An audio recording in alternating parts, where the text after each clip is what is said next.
You just said, sorry. Again. But if someone asked you what you were apologizing for, you wouldn't really know. Maybe someone bumped into you. Maybe you spoke too loud. Maybe you simply took up space, and it felt like too much. And before you could even think, the word was already out. Sorry. This video is not about manners. It's about something much older than that. Something that was built inside you, long before you had the words to question it. Think about the last time you apologized and didn't need to. It felt automatic, didn't it? Like a reflex, like breathing. Psychologists call this the Fawn response.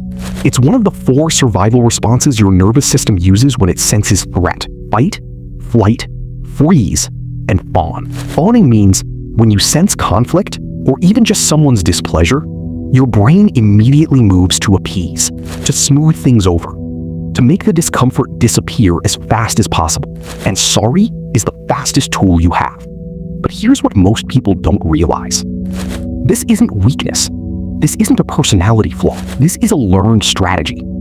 Somewhere in your past, maybe in childhood, maybe in a relationship, you learned that keeping the peace was safer than being honest. That apologizing first meant fewer consequences. That making yourself small kept you protected. And your brain, brilliant, always trying to keep you alive, filed this away as a rule. When in doubt, apologize. Keep the peace. Stay safe. I want you to hear this clearly. Over-apologizing is not who you are. It is not something you were born with. It is something you learned. Because at one point, it kept you safe. Maybe you grew up in a home where someone's mood could shift without warning, and you became very good at reading the room. Maybe you learned that your emotions made others uncomfortable, so you made yourself easier to be around. Maybe you were praised for being agreeable, for not causing problems, for being the good one. The brain remembers what works. And this worked for a while. But a strategy built for survival in one environment can become a cage in another. You didn't develop a flaw. You developed a coping mechanism that outlived its usefulness. Let's go a little deeper. When you sense social threat, someone's silence, a raised eyebrow, a shift in energy, your amygdala fires. The amygdala is your brain's alarm system. It doesn't think, it reacts. Milliseconds before your conscious mind even knows what's happening, the alarm goes off.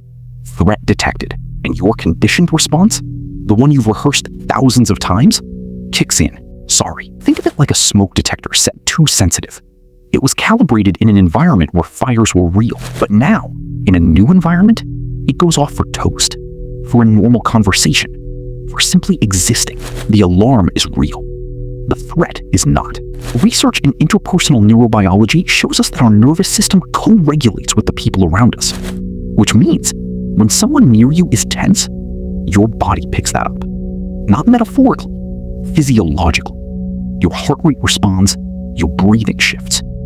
And if you were trained through years of experience that someone else's discomfort is your responsibility, your body will move to fix it before your mind can say, wait, this isn't mine to carry. So what do you actually do with this? Not tricks, not hacks.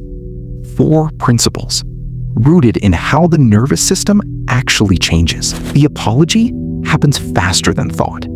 So the first step is not to stop it, it's to notice it afterward. Start keeping a quiet mental log. When did I apologize today? Was it necessary? This is not self-criticism. This is data. Noticing is the beginning of choice. You can feel for someone's pain without being the cause of it. Psychologists call this differentiation, the ability to be emotionally present with someone without losing yourself. Practice saying, quietly, in your own mind, I see that you're upset. That doesn't mean I caused it. Empathy is a gift. Guilt is a burden. They are not the same thing. When the urge to apologize rises, create a gap, even 2 seconds. Breathe. Ask yourself, did I actually do something wrong? If yes, apologize fully and sincerely. If no, let the urge pass. Replace the sorry with something neutral. I hear you. That sounds frustrating. Tell me more. These phrases acknowledge the other person, without absorbing their emotion as your fault. This is the deeper work. The over-apologizing started somewhere, maybe with a parent whose emotions felt dangerous, maybe with a relationship that taught you conflict meant rejection. Journaling, therapy, somatic work, internal family systems. These practices help you find the part of you that first learned this rule and gently teach it. You are safe now. You don't have to manage people's feelings to survive. Here is the one idea to carry with you. You were taught by experience that your worth is tied to how comfortable you make others feel different. So you apologize. Not because you're weak, but because somewhere along the way, keeping people comfortable felt like the only way to stay loved. Learning to sit with someone else's discomfort without rushing to fix it. Allowing the moment to breathe. Trusting that the relationship can hold a little honesty. Trusting that you don't have to shrink to deserve your space. You were never the problem. You were just the one who kept taking the blame so someone else didn't have to. The next time you feel that pull, that automatic, invisible urge to make yourself smaller, pause. Not to shame yourself for it, not to fight it, just to notice. And in that pause, ask, did I actually do something wrong?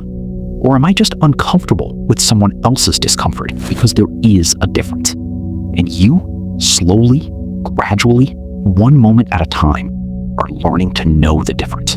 That's not a small thing. That's everything.